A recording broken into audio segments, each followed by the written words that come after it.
السلام علیکم ورحمۃ اللہ وبرکاتہ۔ دوستوں، میں امید کرتا ہوں کہ آپ لوگ خیریت سے ہوں گے۔ اللہ پاک ہم سب کو سلامت رکھے، خوش رکھے۔ دوستوں، میں آپ سب سے ایک گزارش ہے کہ آپ سب نماز نہیں پڑھ رہے ہیں تو آج سے نماز پڑھنا شروع کر دے، کیونکہ مرنے کے بعد پہلا قبر کے اندر سوال ہوگی، من ربک، تمہارا رب کون ہے؟ اس وقت ہمارا نماز ہی کام آئے گی، اسی لیے پہلے سے تیاری کریں۔ چلیے شروع کرتے ہیں۔ بسم اللہ الرحمن الرحیم۔ باب 27، چاہیے کہ موجود غیر حاضر کو علم پہنچا دے۔ حدیث نمبر 89۔ ابو ہریرہ رضی اللہ تعالیٰ عنہ سے روایت ہے، انہوں نے کہا کہ میں نے رسول اللہ صلی اللہ علیہ وسلم سے فتح مکہ کے دن ایک ایسی بات محفوظ کی جسے میرے کانوں نے سنا، دل نے اسے یاد رکھا اور میری دونوں آنکھوں نے آپ کو دیکھا۔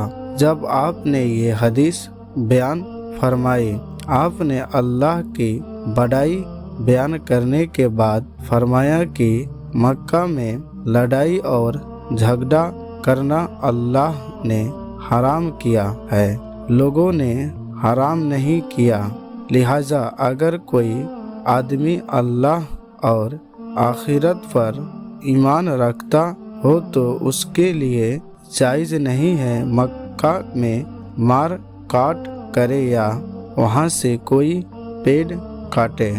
اگر کوئی آدمی رسول اللہ صلی اللہ علیہ وسلم کے قتال لڑائی کرنے سے جھگڑے کو جائز قرار دے تو اس سے کہا دینا کہ اللہ نے اپنے رسول اللہ صلی اللہ علیہ وسلم کو تو اجازت دی تھی لیکن تمہیں نہیں دی، اور مجھے بھی دن میں کچھ وقت کے لیے اجازت تھی، اور آج اس کی اجازت پھر ویسی ہی ہو گئی جیسے کل تھی۔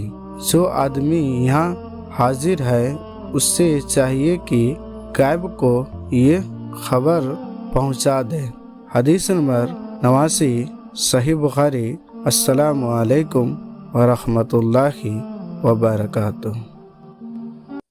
اللهم صل على محمد وعلى آل محمد كما صليت على إبراهيم وعلى آل إبراهيم إنك حميد مجيد۔ اللهم بارك على محمد وعلى آل محمد كما باركت على إبراهيم وعلى آل إبراهيم إنك حميد مجيد۔